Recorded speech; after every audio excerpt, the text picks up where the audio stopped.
Assalamualaikum warahmatullahi wabarakatuh. Kami dari bidang rehabilitasi dan rekonstruksi BPBD Provinsi Jawa Barat akan memberikan sedikit penjelasan mengenai kerusakan rumah akibat gempa dan tindakan apa saja yang perlu dilakukan. Berikut penjelasannya.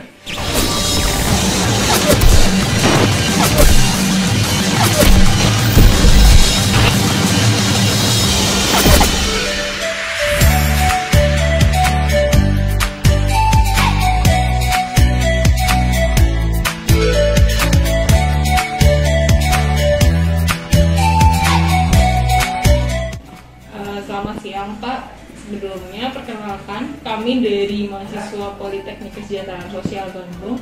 Di sini mau tanya terkait gempa di Indonesia. Untuk kerusakan rumah akibat gempa itu sendiri itu bagaimana ya? Terus sekali wilayah Jawa Barat ini sering terjadi gempa. Berdasarkan analisis dampak kerusakan, gempa menyebabkan kerusakan pada bagian bangunan seperti berikut. Analisis penyebab kerusakan bangunan rumah akibat gempa. 1. Atap berat, tumpuannya tidak kuat. 2.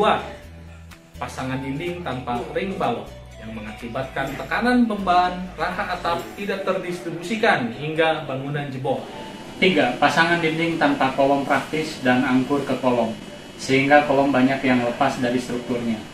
4. Atap langsung menumpu pada dinding tanpa ikatan, sehingga goncangan gempa mengakibatkan atap bangunan mudah bergeser.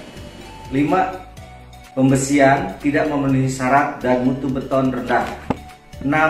Kolom lantai dasar lemah dan efek soft storage. 7. Rumah modern menimpa rumah tradisional. 8. Tanah sekitar bangunan runtuh atau disebut landslide. Lalu Pak, apa yang menjadi kriteria kerusakannya tersebut Pak? Kategori kerusakan dan tindakan diperlukan. Misalkan struktur dikatakan ringan apabila terdapat retakan halus, kemudian ada plesteran yang berjatuhan. Itu tindakan yang diperlukan adalah dengan memperbaiki bangunan tersebut tanpa harus mengosongkan bangunan.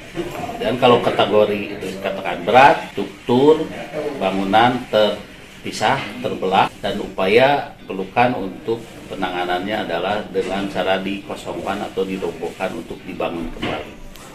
Lalu apa saja tindakan yang diperlukan Pak? Tahapan cara membangun rumah yang baik dan benar. Bangunan hunian terdiri atas bangunan lower struktur bagian bawah yang terdiri dari konstruksi bangunan yang di bawah tanah, yaitu struktur fondasi dan slope. Bangunan upper struktur yang terdiri dari struktur bangunan yang berada di atas tanah, yaitu merupakan kolom utama, kolom praktis, ring balok, dinding kusen, dan rangka atap beserta penutup. Untuk ikatan pembesian di antara slope fondasi dengan kolom dan ring balok harus dibuat rigid dan tidak mudah terlepas di antara sambungan titik-titik simpul, diperkuat dengan tulangan tambahan sengkang diafragma yang diikatkan pada titik pertemuan slope kolom dan ring balok. Ini adalah contoh struktur dari slope dan kolom yang merupakan titik simpul yang rigid, diantaranya dengan ada penambahan sengkang diafragma. Nah, ini yang namanya sengkang diafragma. Untuk sambungan antara pasangan bata dengan kolom dan ring balok harus ada angker-angker pengikat antara pasangan dengan struktur beton. Untuk konstruksi atap dan penutup atap, sebaiknya dibuat konstruksi berbahan ringan yang tidak terlalu berat menahan beban di atas. Demikian tahapan pembangunan rumah yang mengacu ke kaidah struktur bangunan yang akan memberikan keamanan bagi penghuninya. Wah, terima kasih banyak Pak atas penjelasan yang telah diberikan oleh Bapak.